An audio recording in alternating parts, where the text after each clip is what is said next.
For this drawing lesson, we're going to draw this character right here, and we're going to construct him based on the basic shapes. So we're going to start with this circle here.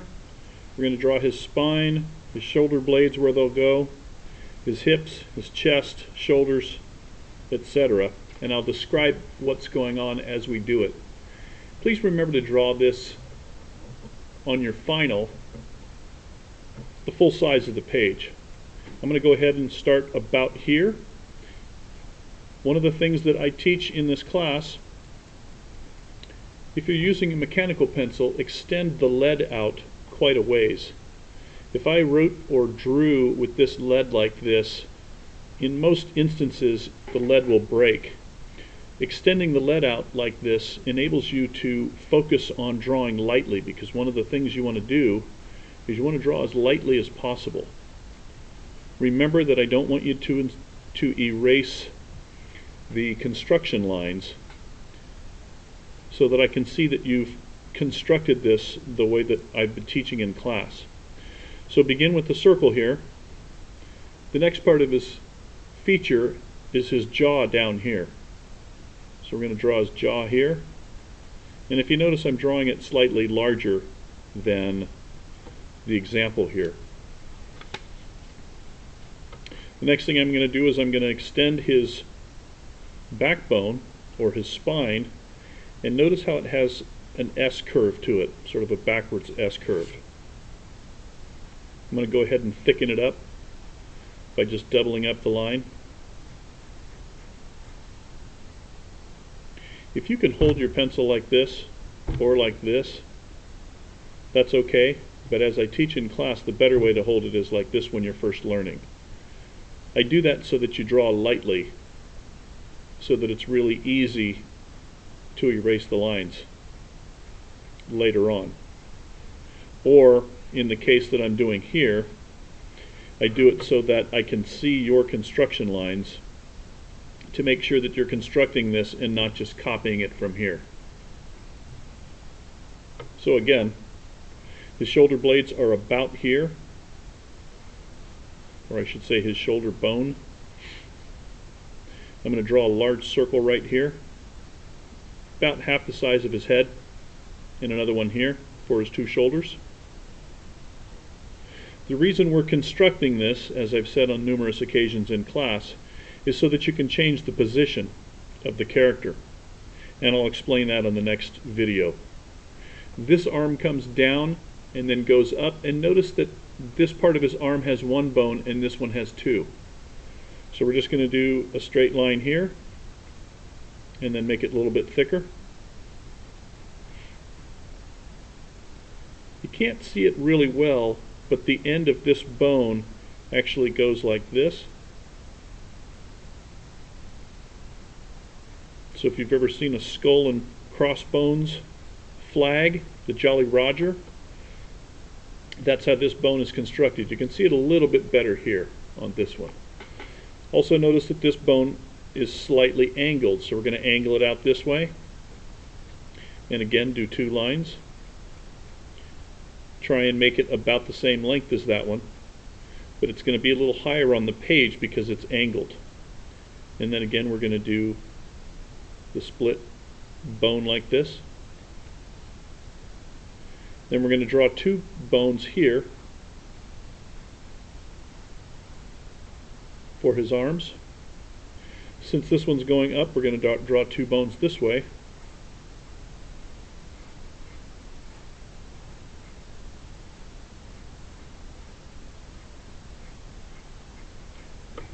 I'm not super concerned with accuracy at this point. I'm just getting the shapes blocked in.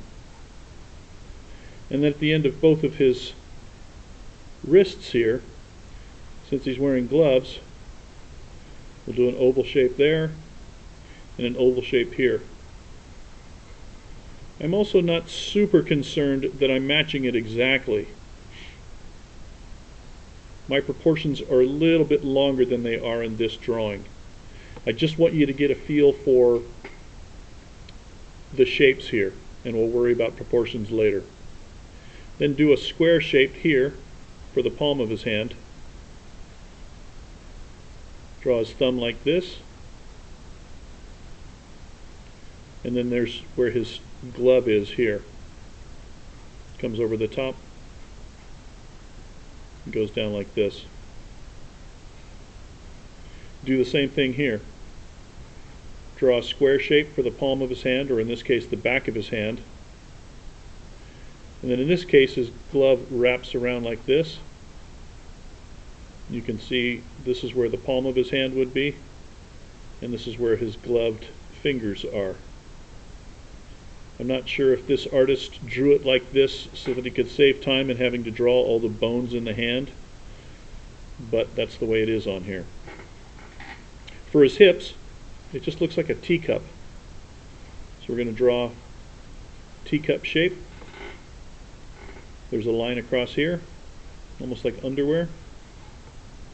And then his chest is also that same shape, just larger. Notice how it tucks under here? And then it goes up to where his scarf is.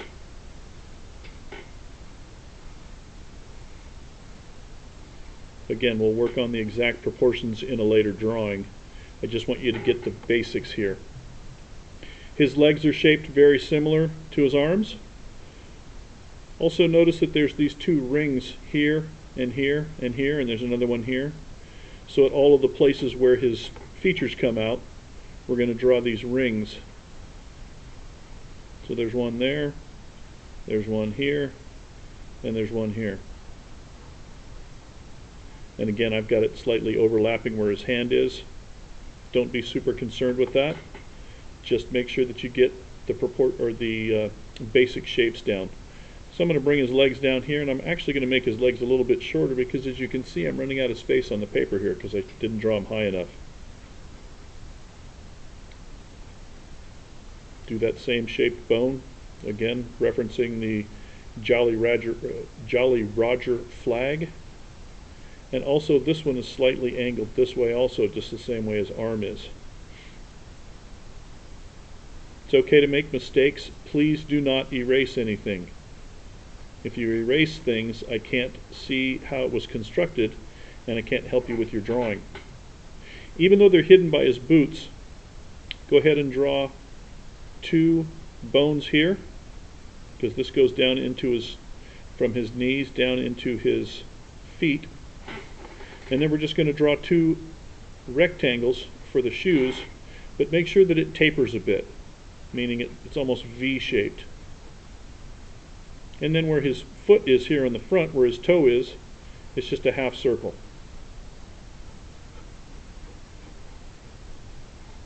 Same thing on this one, but this one's slightly bent again to give him the appearance of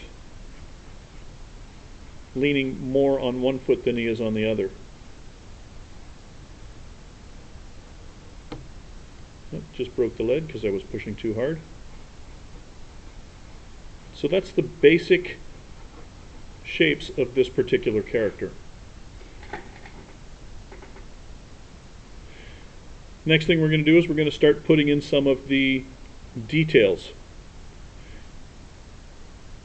One of the details is that he's wearing a scarf that comes around his neck like this, and it's kind of torn in the back. So just draw a large oval up here. Never mind that we're going right over the top of his face. This little piece comes up over here, so it's going to come down from the scarf and go up to his shoulder, and then come around like this.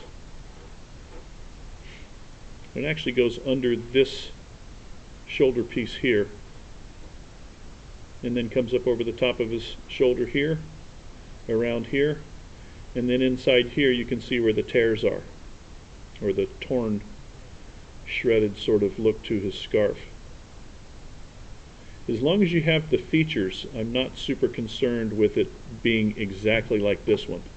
As you can tell, I've already come down too low here, so it's going to actually overlap here, and we'll deal with overlap in a little bit. His eyes are oval and slightly angled.